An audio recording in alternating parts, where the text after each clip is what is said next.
When people first noticed him, they stopped walking. In the streets of Hyannis, Massachusetts, a young man in his early 20s moved calmly down the sidewalk, his posture relaxed, his pace unhurried. What made everyone stare wasn't him, it was what followed. 6 German shepherds walked behind him in perfect formation. No leashes, no collars, no tension. The dogs stayed so close, so synchronized, that they looked like a single moving body. Each step matched the next. Each pause came at the exact same moment. It was powerful and unsettling. The man's name was Osto de Oliveira. At first, people assumed there had to be a trick, maybe hidden commands, maybe invisible leashes. But as Osto continued walking through parks and busy streets, the truth became harder to explain away. The dogs responded only to his voice, and sometimes, not even that. A slight shift in his posture was enough to guide them. When someone stopped to take a photo, Osto gave a single quiet word. The entire pack froze.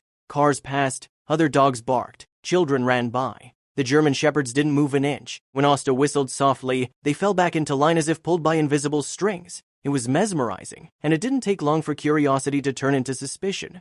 People started asking questions. How could one man control so many powerful dogs without force? Even experienced trainers admitted they'd never seen anything like it. Some neighbors began whispering that no animal behaved that way unless something darker was happening behind closed doors. What made things worse was Osto himself. He didn't socialize much. He kept to himself.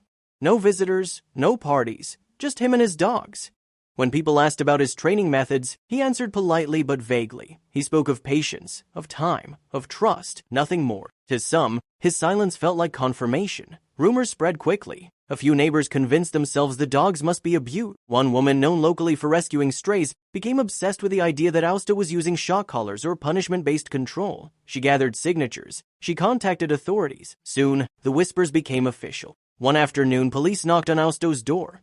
What they expected to find, and what they actually discovered, were two very different things. When authorities stepped inside Osto's apartment, the tension dissolved almost instantly. There were no cages, no chains, no signs of fear. Instead, 6 German shepherds calmly lifted, their heads, tails wagging softly as they recognized familiar voices. They didn't rush the door. They didn't growl. They simply waited, watching Osto for guidance. The officers were stunned. The dogs slept where they pleased on the bed, across the couch, sprawled along the carpet. Food bowls were clean, water was fresh, the space was warm, organized, and unmistakably peaceful. These weren't controlled animals. They were loved. Animal behavior specialists were brought in. For days, they observed everything: how Osto moved, how he spoke, how the dogs responded to even the smallest gesture.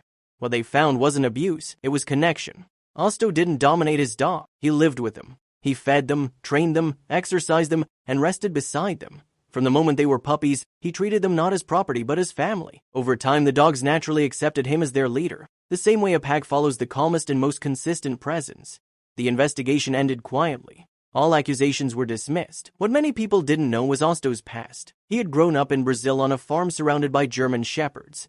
Long before formal training, he learned to communicate through body language, tone, and timing. He didn't force obedience, he earned trust. Though the rumors hurt, Osto chose not to dwell on them. Instead, he turned the attention into opportunity. Not long after, he opened Griffin Shepherd Kennels, dedicating his life to helping others build healthy relationships with their dog. Owners would bring in anxious, untrained puppies and weeks later, leave with calm, confident companions.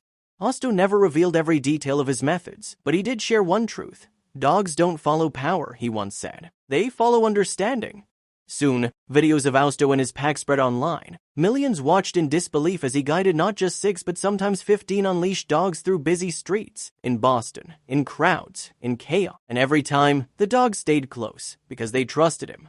What once sparked fear and suspicion became a symbol of what's possible when patience replaces force, and leadership is built on respect. Sometimes, the strongest bond doesn't need a leash.